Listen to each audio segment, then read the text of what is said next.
आज के टॉपिक में हम बात करेंगे नीड वर्सेस वांट के बारे में। ये बेसिक डिफरेंस समझना आपकी फाइनेंशियल प्लानिंग की जर्नी के लिए बहुत ज़्यादा इंपॉर्टेंट है। कई लोग नीड्स और वांट्स को कंफ्यूज करते हैं, इसी वजह से उनकी फाइनेंशियल मैनेजमेंट फेल हो जाती है। आप ये समझिए कि नीड्स क्या होती हैं। नीड्स वो चीज़ें हैं जिसके बिना आपका काम नहीं चल सकता, जो आपकी लाइफ के सर्वाइवल के लिए बहुत ज़्यादा एसेंशियल है। वहीं वांट्स क्या होती हैं? वांट्स वो चीज़ें हैं जो हमारे पास होएं तो बहुत अच्छा लगता है, हमारा मन कर सकता है किसी चीज़ के लिए, और अगर हमारे पास होंगी तो हमें कंफर्ट भी आएगा, हमें आराम भी मिल सकता है, हमें प्लेजर भी आ सकता है, लेकिन वो एसेंशियल फॉर योर लाइफ नहीं है। ये बेसिक डिफरेंस समझना बहुत इंपॉर्टेंट है। इसी डेफिनेशन के हिसाब से अगर मैं आपको समझाऊं कि फूड, शेल्टर, क्लोथिंग, इलेक्ट्रिसिटी, ये सारे आपके नीड्स हैं। वहीं बड़े रेस्टोरेंट में जाके डिनर करना, टेक अवेज करना, जोमेटो से फूड डिलीवरी करवाना, ये आपकी वांट्स हैं। आपके पास एक घर होना आपकी नीड हो सकता है, लेकिन एक 500 गज का या 1000 गज का मकान होना ये आपकी वांट है। कपड़े आप खरीदते हैं तो नॉन ब्रांडेड क्लोथ्स से आपकी नीड्स पूरी हो सकती हैं, लेकिन जब हम कहते हैं कि मुझे फलाना फलाना ब्रांड का कपड़ा पहनना है, तो ये हमारी एक वांट है। मैं ये कभी नहीं कहना चाहता कि हमें कोई वांट्स होनी नहीं चाहिए। इस वीडियो का पर्पस फाइनेंशियल मैनेजमेंट का बेसिक क्लियर करना है। भाई, अगर आपकी नीड्स पूरी हो जाएं, उसके बाद वांट्स क्रिएट करने में कोई प्रॉब्लम नहीं है। लेकिन आजकल सारी जगह हम कॉमनली एक चीज़ ऑब्जर्व कर रहे हैं कि लोग अपनी वांट्स को ही अपनी नीड समझ बैठे हैं।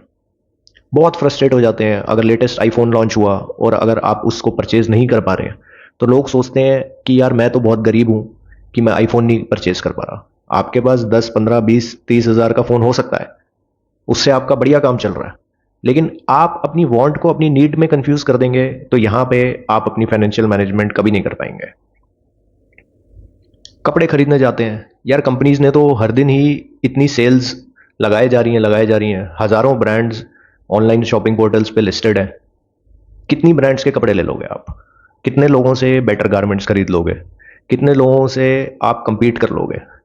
भाई, लोगों के पास बहुत पैसा है, आपके पास उतना है तो आप खर्चो, लेकिन जितना आपके पास है उसके हिसाब से सेंसिबल डिसीजंस लेना तो ये आप ही की जिम्मेदारी है। फैशन इंडस्ट्री ने तो फास्ट फैशन के नाम से इंडियंस को ऐसे पागल कर रखा है, एक साल में 6-6 बार ये अपनी कलेक्शंस लॉन्च करते हैं। तो अगर आप फैशन को चेज करते हुए चलेंगे तो आप कहाँ से पैसा बचा लोगे? फैशनेबल पहनने में कोई प्रॉब्लम नहीं है, लेकिन फास्ट फैशन को चेज करोगे तो ये प्रॉब्लम है। घर का खाना लोगों को पसंद नहीं है, बाहर से आप मंगा रहे हो, यार जोमेटो के आप चार्जेस देखो, प्लेटफॉर्म फीस अलग ले रहे हैं, डिलीवरी चार्ज अलग ले रहे हैं, कन्वीनियंस फीस अलग ले रहे हैं, जीएसटी के चार्जेस अलग हैं। इस तरीके से तो आप बहुत ज़्यादा पैसा ओवर स्पेंड कर बैठोगे मंथ के एंड में, एंड अपने लिए क्या सेविंग करोगे? जितना जल्दी इस डिफरेंस को आप समझेंगे, उतनी जल्दी अपनी फाइनेंशियल मैनेजमेंट की जर्नी को आप स्टार्ट कर पाएंगे। देखो, नीड्स और वांट्स को अगर आप अपने क्लासीफाई कर लेंगे तो इससे आप ही का बेनिफिट होगा।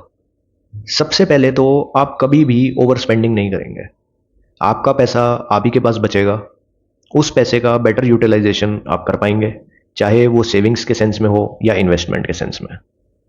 यही तरीका है फाइनेंशियली फ्री होने का। अपनी फाइनेंशियल मैनेजमेंट की जर्नी का सबसे बेसिक स्टेप यहीं से स्टार्ट होता है। कोई एसआईपी नहीं, कोई गोल्ड इन्वेस्टमेंट नहीं, कोई म्यूचुअल फंड नहीं। आपके अंदर इतनी कॉमन अंडरस्टैंडिंग आ जाए तो बात ही खत्म हो जाएगी। एंड सबसे मजे की बात यह है कि जब आप अपनी नीड्स पे स्पेंड करना स्टार्ट करते हैं और अपनी वांट्स को कंट्रोल करना सीख जाते हैं, डिलेड ग्रेटिफिकेशन का कंसेप्ट आपको बहुत ज़्यादा हेल्प करता है। कितनी वांट्स को आप पूरा कर पाओगे? भाई, वांट्स को पूरा करने के लिए उतना ज़्यादा ही पैसा चाहिए। वांट्स क्रिएट करने के लिए पैसा नहीं लगता, लेकिन वांट्स को पूरा करने के लिए आपको पैसा लगता है।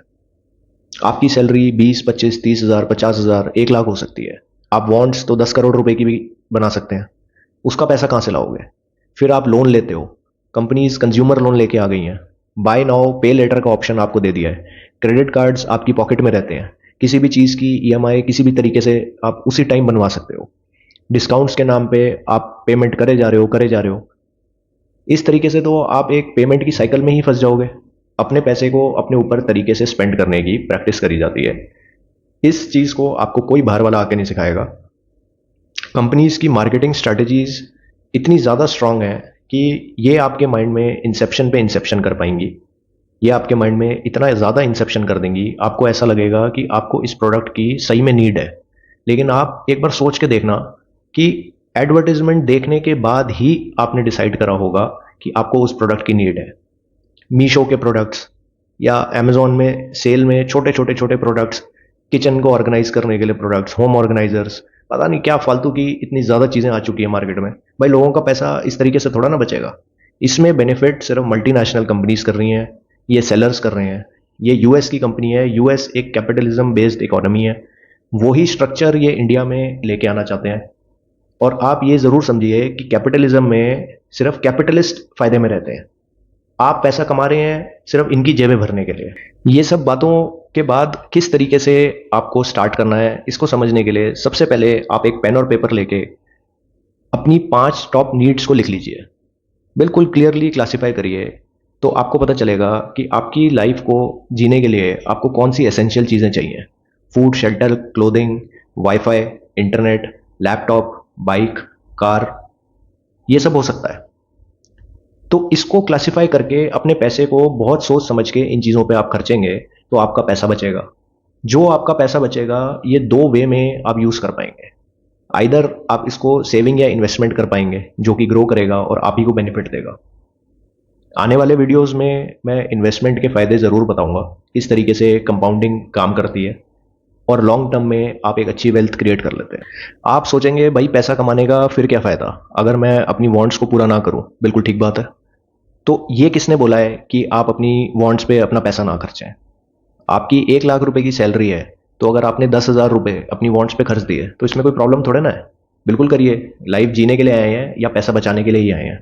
पैसा बचाना आप ही के फाइनेंशियल इंडिपेंडेंस का एक रास्ता है। उस वजह से ये कंसेप्ट मैं आपको समझा रहा हूँ। हर महीने आप अपनी एक वांट को पूरा कर सकते हैं।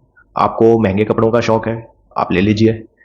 आपको किसी अच्छे रेस्टोरेंट में जाके खाना है, उस वांट को भी पूरा करिए। आपको घूमने का मन करता है, बिल्कुल जाइए। लेकिन अपने बजट एलोकेट करा हुआ है, उसी बजट को यूज़ करके आप हर महीने अपनी कोई वांट को पूरा कर सकते हैं। इससे आपकी लाइफ में एक्साइटमेंट भी बनी रहेगी और आपके पैसे भी बचे रहेंगे। आप हमेशा बजट में चलेंगे। तो आप सब कमेंट करके ज़रूर बताइएगा कि क्या इस वीडियो से आपको बेसिक फाइनेंशियल मैनेजमेंट समझने में कोई हेल्प पहुंची या नहीं पहुंची। और अगर आपको मेरे से किसी तरीके की टिप्स चाहिए तो उसके रिगार्डिंग भी आप कमेंट करिए। मैं उस टॉपिक को कवर करने की पूरी कोशिश करूंगा। Thank you.